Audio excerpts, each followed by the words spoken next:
Hi, Janet. Welcome and thank you for joining Thank, us. thank you, Maor. I appreciate the opportunity to be here and share with you.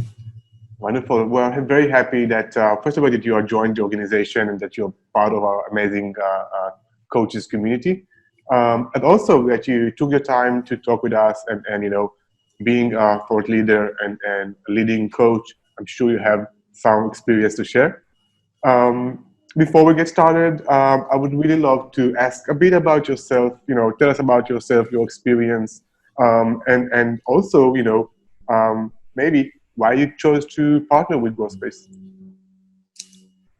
Um, Thank you for asking, particularly about how I and why I chose to partner with GrowthSpace. My experience has been all in the United States. However, I have managed and trained internationally, and I coach now internationally. My clients are all around the world. I had over 25 years in corporate here in the United States, working in government, working for Fortune 100 companies in industries such as telecommunications, IT, logistics. And I used that experience to transition into a coaching role full time. I managed in all of those companies and led teams.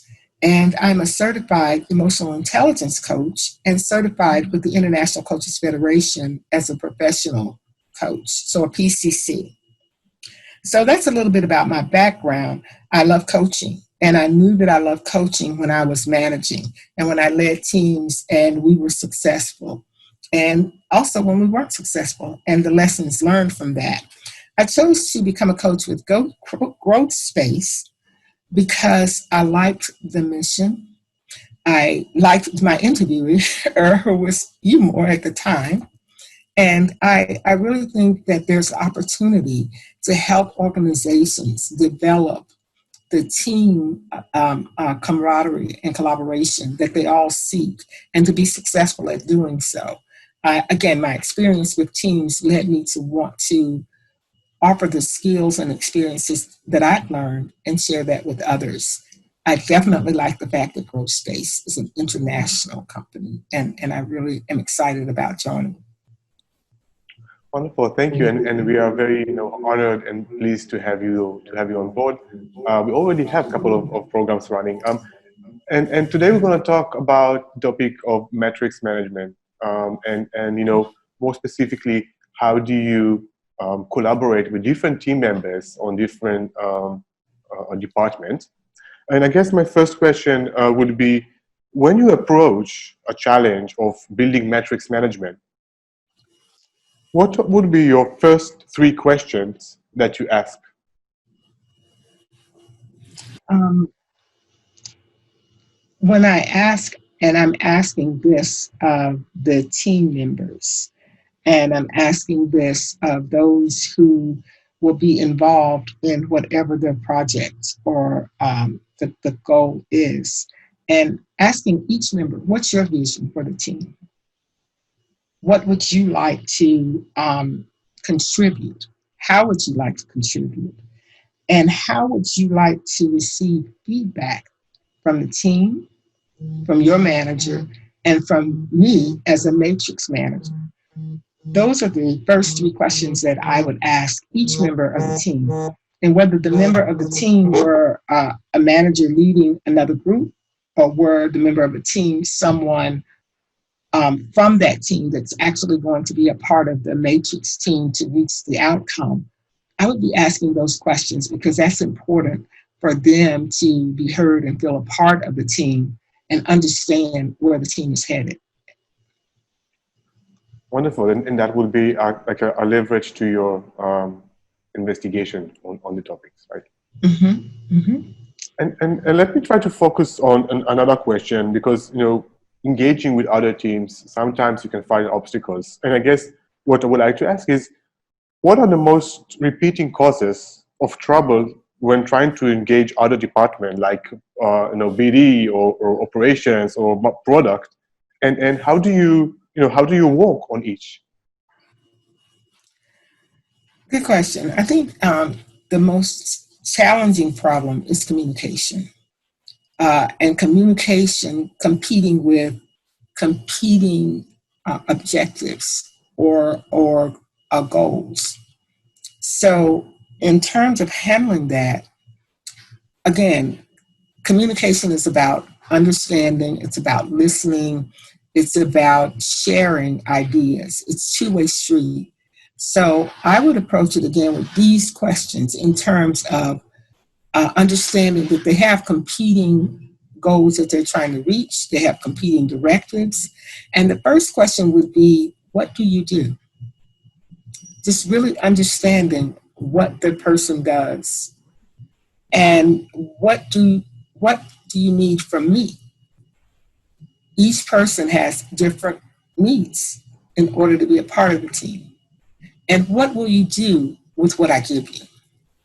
So those are three questions that, again, I would ask of the teams in order to build the team members, in order to build communication, in order to build relationships, in order to let them know that I care, in order to let them know that I trust them to be a contributing part of the team, and that I am going, and they can trust me in trying to reach the objectives with them, providing them what they need, and having the entire team understanding those things of each other so that we can work together.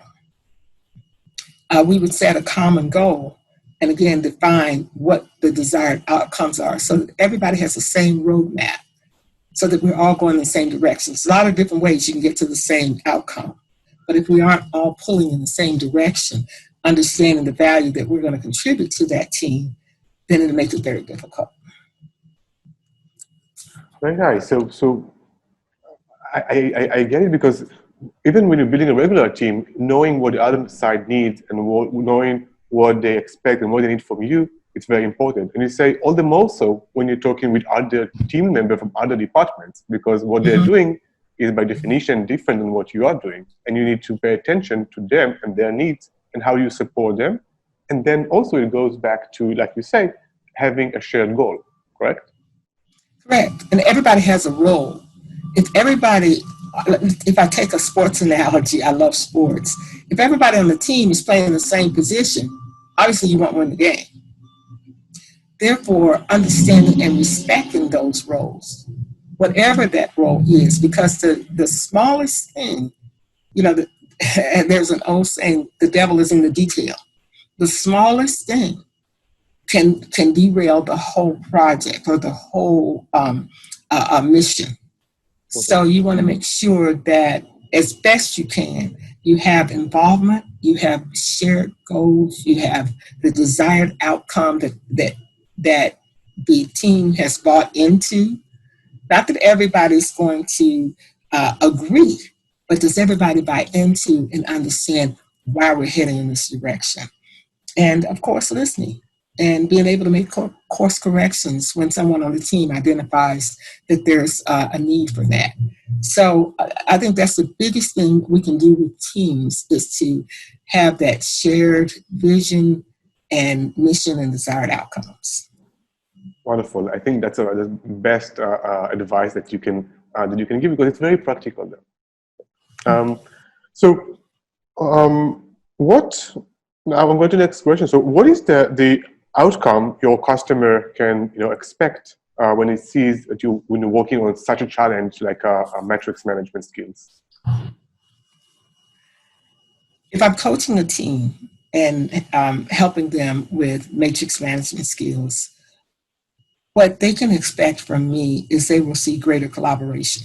They will see a greater understanding and appreciation for the roles on the team, as we talked about before. They will be able to understand what they contribute, why they contribute, and why it's needed. A lot of times people on teams don't understand why they're doing what they're doing, and that's frustrating. And you'll hear them say, I see no reason why I'm doing this. And that's when you get the procrastination, you get the disgruntlement, you get the wasted time in talking about what's wrong, because they don't understand how they can help make it right. So they can expect help with fleshing that out for the team. And again, they can expect, I hope, to reach the objectives that they wanted. And with my being able to be that guide on the side, and when I can see things that may need course correction, and gently guiding the leaders on the team. And may I note that the leaders on the team are not always the designated leaders or the managers or directors or appointed leaders, but they're the informal leaders and they're the influencers. So making sure that I'm helping with keeping my eye and my pulse on all those things along with the team, not just the, as I said, the designated leader, then they will get the results that they need. And that's the ultimate goal, is to reach your desired objectives and outcomes. Wonderful. Wonderful. So yeah, I mean, metrics management is all about collaboration, and that's the best outcome a customer can expect when working on metrics. Right. Particularly as an example, a finance person. Well, if you're working on a sales team, a finance person, why do we have to cut here? Why can't I offer this price? Why can't we make this deal? Why can't we tweak here or tweak there? And understand that the finance person can help them see why, again, that small tweak could derail the whole profit margin. So understanding, again, why people have their roles and what may seem like a roadblock, understanding that that is not the intent. It is the intent is prevention of disaster. Yeah, nice.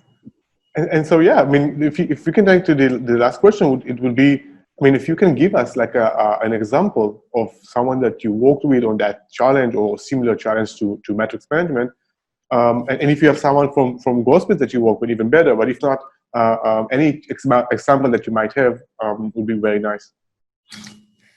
Well, I like to make it as a general example because in case one of my clients from GrowthSpace is listening, we would not want them to feel like they were singled out. But an example could be of a situation, and not necessarily matrix, but where there are levels of management, and particularly in sales. And I had this all the time. Most of my positions were in sales or client relationship management because I love working with clients, and that's another reason I'm a coach. I love working with clients.